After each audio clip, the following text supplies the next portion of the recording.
오늘 예수님 보혈의 능력이라는 제목으로 우리 함께 은혜를 나누겠습니다. 오늘 기록된 본문 출애굽기 12장에 나와 있는 이 말씀은 바로 하나님께서 이스라엘 백성들에게 허락하신 유월절 절기에 관한 이야기입니다. 오늘 우리나라의 명절과 달리 이스라엘은 하나님께서 봄절기, 가을절기로 나누어서 이 땅에 오시는 하나님의 아들 예수 그리스도의 생애를 모형적으로 보여주셨습니다. 그래서 이것은 그냥 민족의 고유 명절이 아닌 이것은 야훼의 절기입니다. 하나님의 절기예요. 그래서 하나님께서 명령하시기를 이것은 하나님의 절기니까 너희는 반드시 지켜라. 그 가운데 특별히 3대 절기가 있습니다. 유월절, 오순절, 그리고 초막절. 이 3대 절기에는 반드시 하나님 앞에 보여드리고 또 이 절기를 지키도록 하나님 그렇게 하셨어요. 이 절기는 정월달인 유월절로부터 시작하여 마지막 장막절, 즉 예수님의 십자가의 대속의 은혜를 상징하는 이 유월절부터 시작해서 마지막 가을절기의 끝은 장막절인데, 이것이 바로 예수님께서 이 세상에 오셔서 천년왕국을 이루시는 그것까지 다 예수님의 생애와 연결되어 있는 이 절기들인 것입니다. 그 가운데 우리 오늘 유월절에 관한 말씀, 이것은 바로 세상 죄를 지고 가는 하나님의 어린 양이신 예수님께서 이스라엘 백성들뿐만 아니라 온 인류를 구원하기 위하여 이 땅에 오셔서 몸을 희생하시고 몸이 찢겨지시고 또 피를 다 쏟으셔서 우리 인간을 구원한 그것을 예표로 보여주시는 구약의 여호와의 절기인 것입니다. 이것은 이스라엘 백성들이 요셉을 통해서 야곱의 70인의 가족이 이주했어요. 430년 전에 이주해서 그 70인의 가족이 얼마나 생육하고 번성을 했든지 나중에 약 한 300만 명, 즉 장정만 60만, 그리고 거기에 부녀자와 또 어린이들, 성인이 되지 않은 아이들은 이제 숫자에 안 들어갔는데 그들까지 하면 약 250만에서 한 300만으로 추정되는 민족으로 아주 이제 큰 민족이 되었습니다. 그런데 이 은인인 요셉을 알지 못하는 새로운 왕조가 들어오면서 그 한 100년 정도 이 유대인들이 말할 수 없는 고난의 세월을 지나오게 되었어요. 그래가지고 그들이 고역을 치르고 어려움을 겪으면서 하나님께 부르짖어 기도할 때 하나님 모세를 통하여 그 민족을 구원하는 역사를 나타내 주셨어요. 자, 그런데 여기에서 이 이스라엘 백성을 나아가서 놓아줘서 이제 저들이 하나님 야훼를 예배하도록 허락해 달라고 하는데 이 바로가 말을 듣지 않습니다. 이 바로가 말을 듣지 아니하고 그럴 때 하나님께서 이 바로를 굴복시키기 위해서, 그리고 그 당시에 세계 최대 강한 나라의 문명 국가인 이 애굽이라고 하는 나라에 그들이 섬기는 신들을 굴복시키고 또 그들의 가장 대표적인 이 권력자인 바로를 굴복시키기 위해서 하나님께서는 9가지 재앙을 먼저 내렸습니다.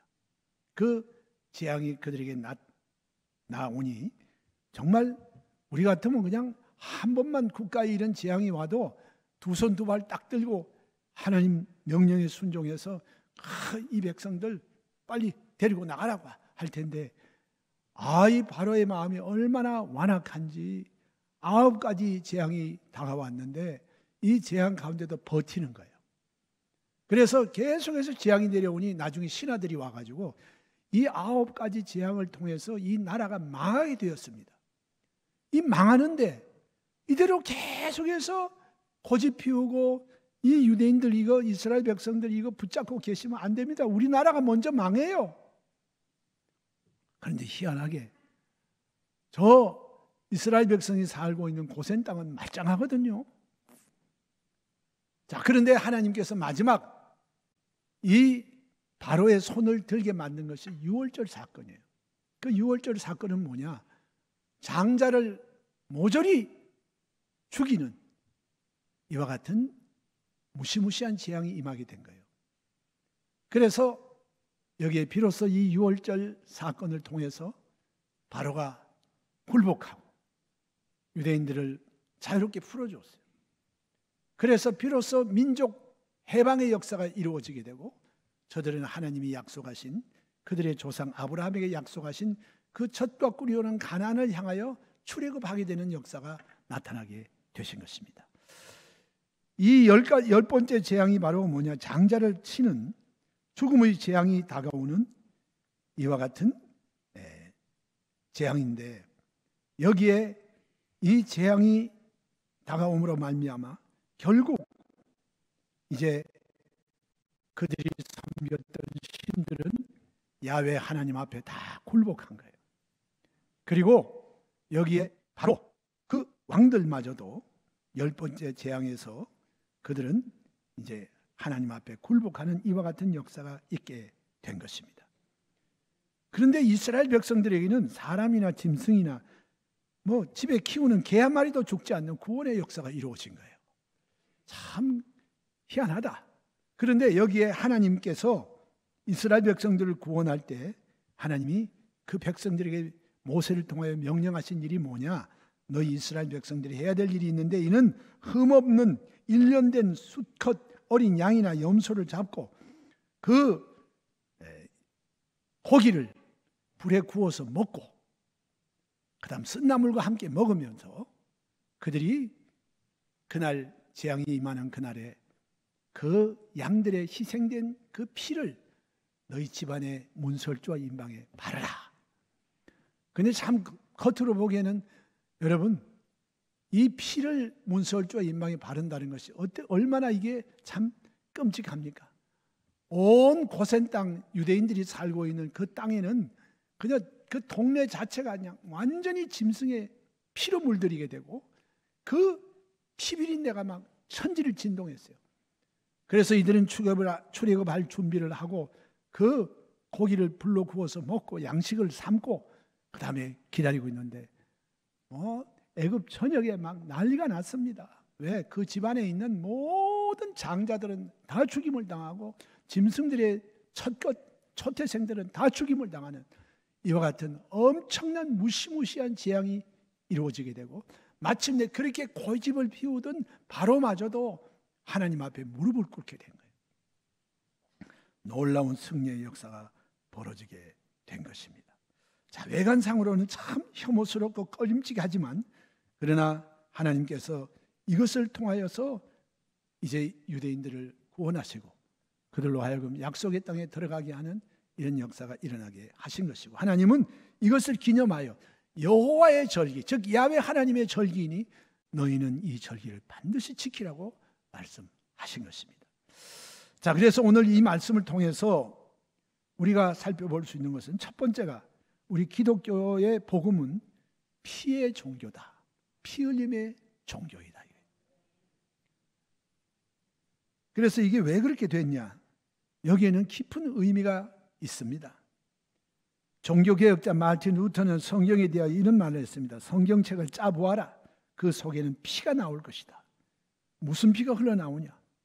구약을 짜면 거기에는 짐승의 피가 뚝뚝 떨어지는 거예요. 또 신약의 성경을 쥐어 짜면 거기에는 예수님의 십자가에 흘리신 보배로운 보혈의 피가 뚝뚝 떨어지는 거예요. 그래서 신약과 구약은 전부 피에 관한 이야기입니다. 그래서 여러분 이 창세기로부터 시작하여 인간이 범죄하고 난 이후에 이 피는 우리 인간과 떨어질 수 없는 그런 관계가 되고 만 거예요. 여러분 보세요. 에덴 동산에서 아담과 하와가 하나님의 말씀을 어겼을 때 너희는 정령 죽으리라고 했는데 그걸 농담같이 생각하고 우습게 알고 선악과 따먹고 하나님처럼 되고 싶은 마음의 욕심이 생겼습니다. 그런데 그때도 저들이 이제 마음의 두려움을 느끼고 나무가지로 이제 옷을 해입고 왔는데 이 옷이 금방 말라버렸어.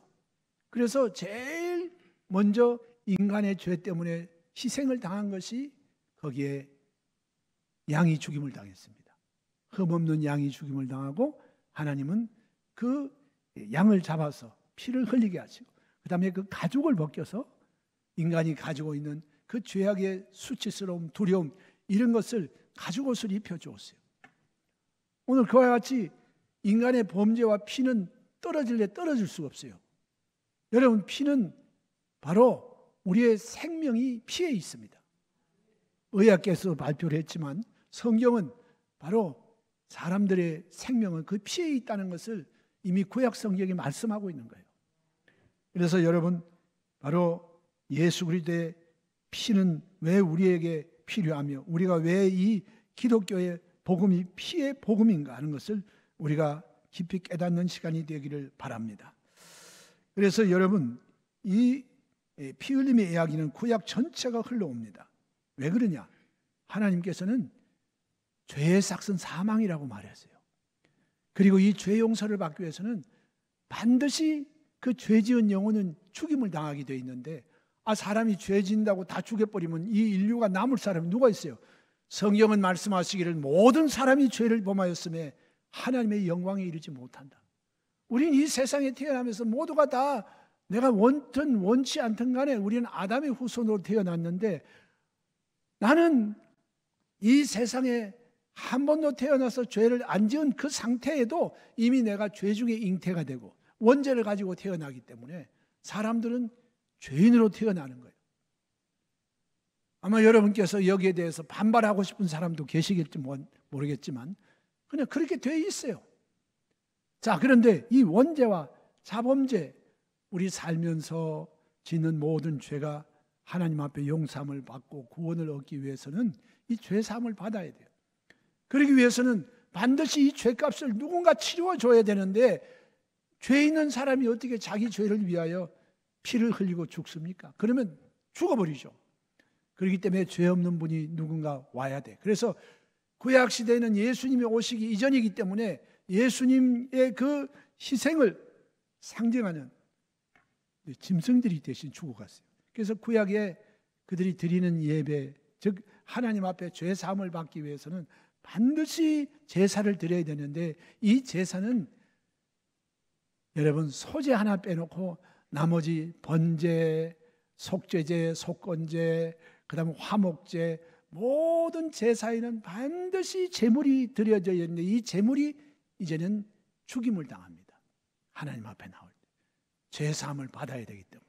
그래서 소와 양이나 염소나 정 가난한 사람은 비둘기라도 잡아서 하나님 앞에 피를 내어서 그 피를 통해서 죄사함을 받고야 비로소 하나님 앞에 죄사함을 받는 이와 같은 일들이 벌어지게 된 거예요. 기독교는 피의 종교입니다. 이 피가 있어야 구원의 길이 열리고, 피가 있어야 죄사함을 받고, 피가 있어야 비로소 하나님께로 나아가는 길이 열려지게 되어 있고, 하나님이 우리를 받아주시는 거예요. 그래서 여러분, 예수의 피밖에 없어요. 구약의 다른 것으로 구원을 받고 이 용서받는 다른 길이 있으면 그렇게 할 텐데, 이 길밖에 없어요. 왜? 죄값은 사망이기 때문에. 이 피는 바로 생명을 의미하고 죽음을 의미하는 것인데, 그만큼 여러분, 하나님은 한 번 말씀하신 것은 그대로 지키는 거예요. 공의의 하나님이세요. 두 번째로, 이 피 흘림만이 유일한 구원의 방법이에요. 여러분, 사람이 피를 많이 흘리면 죽습니다. 생명과 피는 직결되어 있습니다. 성경에도 피 흘림이 없은즉 사함이 없다고 히브리서 9장 22절에 말씀하고 있습니다. 그래서 여러분, 죄의 삭은 사망인데, 이 죄 지은 인간들이 하나님 앞에 이 구원을 받고 죄 사함을 받기 위해서는 반드시 이 짐승의 피를 통해서 인간들이 번거롭지만 제사를 드려야 비로소 죄 사함을 받고 하나님의 용서를 얻고 구원을 받을 수밖에 없는 것입니다. 자, 이래서 여러분, 저와 여러분들은 이 세상 살아가는 동안에 다른 어떤 의식으로나 다른 어떤 수양이라거나 다른 어떤 종교적인 어떤 그런 가르침 가지고 죄사함을 받고 하나님께 구원을 받고 하는 건 하나도 없어요. 모두가 다 이 길 하나밖에 없어요. 그렇기 때문에 오늘 죄 없으신 사람으로 이 세상에 오신 예수께서만이 우리를 위하여 제물이 될 수가 있고, 오직 그 예수님의 보혈만이 저와 여러분의 죄를 사하고 구원할 수 있고, 하나님 앞에 자녀가 되고 하나님께 나아갈 수 있는 유일한 길이 예수님밖에 없습니다. 그래서 천하 인간에게 구원받을 만한 다른 이름을 주신 적이 없어요. 다른 분들도 훌륭한 구원의 길을 연다고 다 얘기를 하지만 그들도 모두 아담의 원죄를 받고 태어난 죄인들이고, 그들이 이야기한 것은 그들이 우리를 위해서 죽어주고 다시 부활하고 그 피로 말미암아 우리 죄를 덮을 수 있는 사람들이 한 분도 안 계시기 때문에 오직 구원의 길은 예수님밖에 없고, 할렐루야, 예수님의 보혈만이 우리 죄를 씻을 수 있는 유일한 길이 되시는 것입니다. 그래서 이 유월절 어린 양은 바로 그림자예요. 그런데 참 희한한 것이 이 피를 바르면 죽음의 사자가 건너 뛰어버리고 재앙이 끝이 나버렸어요. 재앙이 그냥 넘어가 버리는 거예요. 오늘 예수 믿으면 예수님이 우리 위해서 대신 심판을 받고 고난을 겪었기 때문에 여러분과 저는 예수 그리스도 안에 들어오면 예수님 때문에 여러분의 죄는 용서받기 때문에 이 재앙이 뛰어넘고 저주가 물러가고 여러분은 하나님의 사랑을 받고 은혜를 입는 하나님의 백성으로 하나님이 여러분을 받아주시는 것입니다. 그 유월절 어린 양의 실체는 바로 예수님이세요. 할렐루야. 그래서 예수님은 이 세상에 정말 다른 것을 통해서 우리 인간의 구주가 되신 것이 아니고, 예수님은 우리를 구원하기 위해서 우리의 죄의 문제를 해결해야 되는데, 그것을 위해서는 예수님이 십자가에서 몸을 찢으시고 피를 흘리지 아니하시고 죽고 부활하지 아니하시면 우리 인간을 구원할 만한 다른 길이 없어요. 이 십자가에는 하나님의 공의가 나타났어요. 아무리 하나님의 아들이시지만 우리 인간의 구주가 되기 위해서는 예수님은 우리의 죄짐을 한 몸에 안으시고 피 흘리고 죽으셔야 돼요. 그것 이외에는 다른 길이 없어요. 그럼 죽음으로 끝나면 안 되잖아요. 예수님의 십자가의 죽으심은 반드시 예수님의 부활로 결론을 맺고, 주님은 그 흘리신 보배로운 피, 그 주님의 죽음으로 인하여서 우리의 죄가 종식이 되고, 그 다음에 하나님 앞에 의롭게 되고 하나님 앞에 용납받는 이와 같은 역사는 예수님의 십자가를 짊어지고 피 흘리는 그 길밖에 없는 것입니다. 그리고 예수님은 죽은 자 가운데서 부활하심으로 우리의 죄가 예수 그리스도로 말미암아 해결되었다고 하는 것을 주님은 부활하심으로 입증해 보여주신 것입니다. 세 번째로 이 예수님의 십자가 보혈의 능력을 우리가 알아야 됩니다. 그냥 단순히 힘이 없어 피 흘리고 이제 고통만 겪으시고 그래서 우리 새 생명이 태어났다, 그러면 그 보혈의 역사는 그저 우리가 예수 믿고 그냥 우리가 거듭나고 이게 하나님 자녀로 태어난 것으로 끝나냐? 그렇지가 않아요. 오늘 예수님의 피는 계속해서 그 역사가 마르지 않고 이 역사는, 보혈의 역사는 계속되는 거예요. 계속되는 것입니다. 끝없이 계속되는 거예요. 여러분, 우리가 예수 믿고 구원을 받을 때 우리 원죄가 사함을 받지만 우리는 이 세상 살아가면서 마치 예수님 말씀처럼 목욕한 사람은 발을 씻어야 된다고 했는데 우리 발은 매일 더러워지지 않습니까?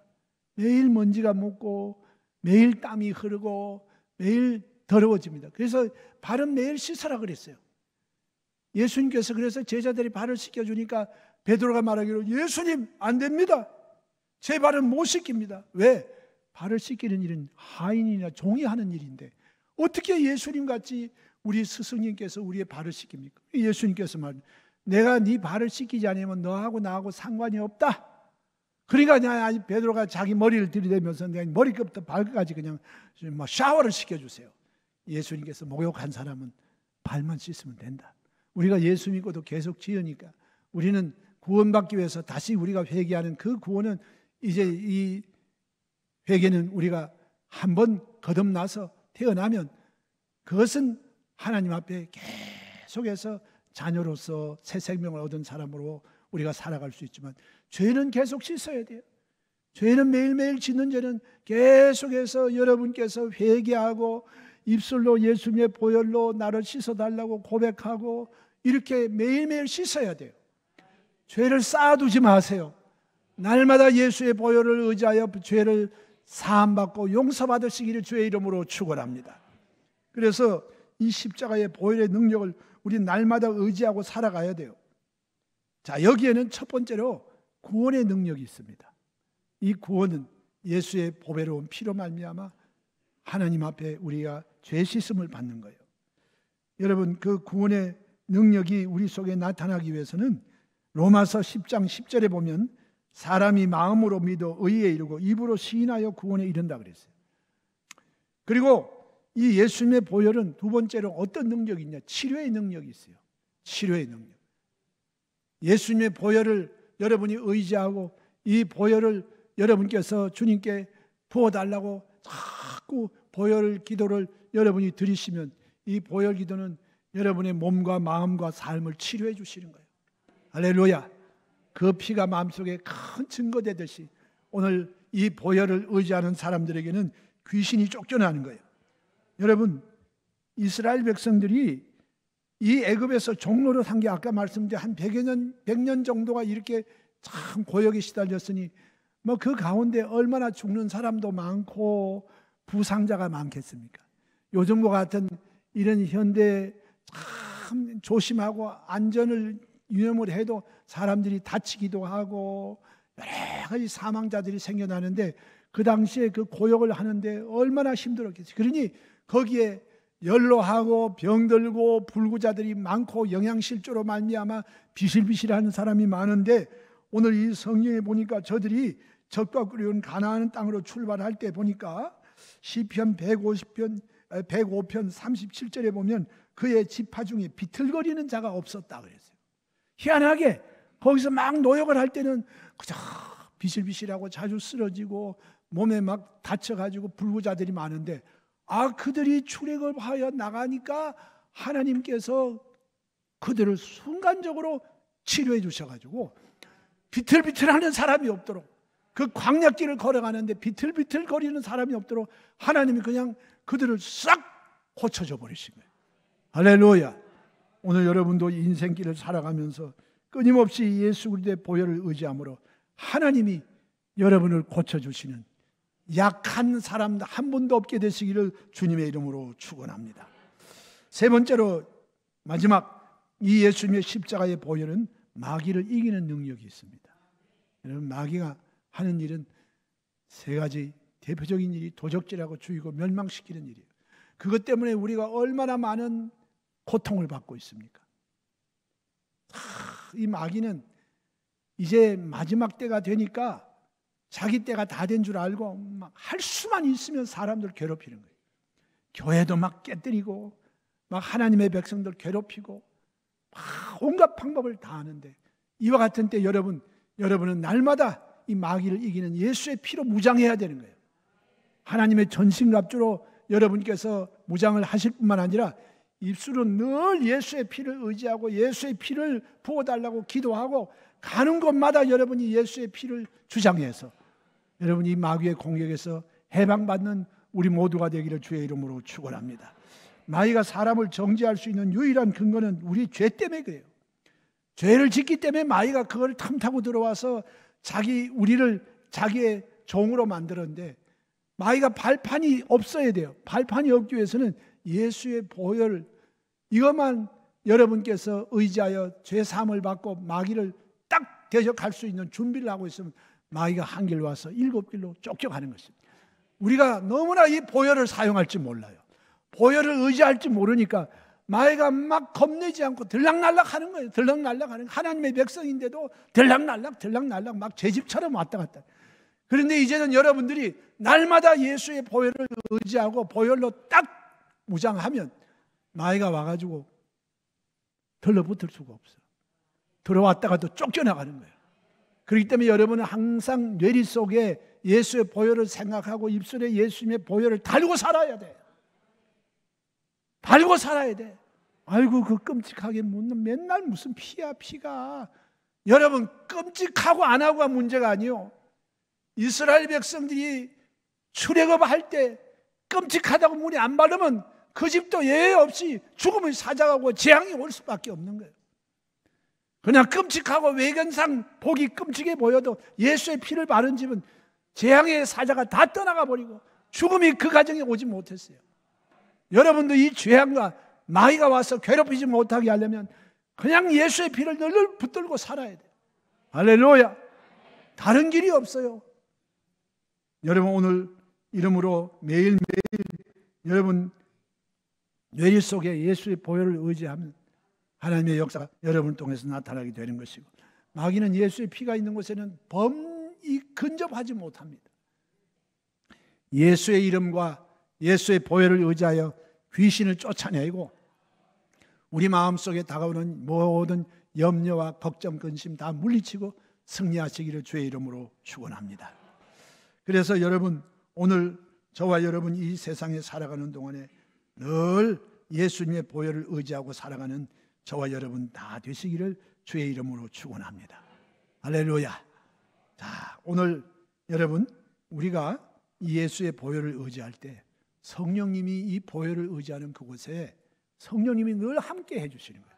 이 보혈은 혼자 가지 않아요. 혼자 가지 않아요. 그래서 이 성경에 보면 예수님을 증거하는 세 가지가 있다고 그랬어요. 요한일서 5장에 보면 예수님을 증거하는 것이 물과 피로 임하시고 또 증거하시는 분이 누구시냐? 성령님이세요. 그래서 예수님께서 요단강에서 침례 받으실 때 하나님의 성령이 그 위에 임하시고 하나님께서 예수님이 하나님의 아들이신 것, 메시아인 것을 하나님이 이는 내 사랑하는 아들이다 증거해 주셨어요. 침례 받을 때. 그래서 물의 증거예요. 그 다음에 피로 임하셨어요. 예수님께서는 피를 흘려주심으로 저와 여러분의 죄를 사해 주시고 비로소 예수님 피 흘리심으로 말미암아 여러분 우리 인간의 구원이 이루어지게 된 거예요. 할렐루야. 그래서 예수님은 물과 피로 임하신 분이고, 그리고 이 예수님의 피 흘리고 죽으심으로 말미암아 이 땅에 오순절날 성령이 임하신 거예요. 그래서 언제나 피와 물과 성령은 하나이니라. 그다음에 우리가 보혈을 의지하면 그 보혈을 통해서 누가 역사하시냐? 성령님이 역사하시는 거예요. 할렐루야. 이렇기 때문에 여러분 이제는 성령님과 보혈의 역사가 함께 하신다는 사실을 알고 여러분 늘 예수의 피를 입에 달고 사시기를 주의 이름으로 축원합니다. 주여 이 교회 올 때도 주여 우리 순복음 예수 소망교회 이 대성전을 예수의 피로 덮어 주옵소서.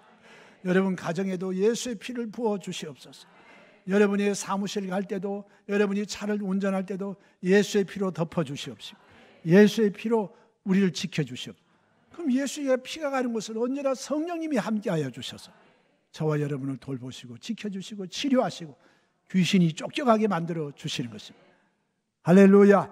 오늘 이와 같이 예수님의 보혈과 그 이름을 가지면 여기에 놀라운 능력이 나타나고 이 복음의 역사는 여러분 십자가의 보혈의 복음이고 그리고 이 보혈이 역사하는 곳에는 성령님이 함께 하신다는 것 항상 잊지 마시기를 주의 이름으로 축원합니다.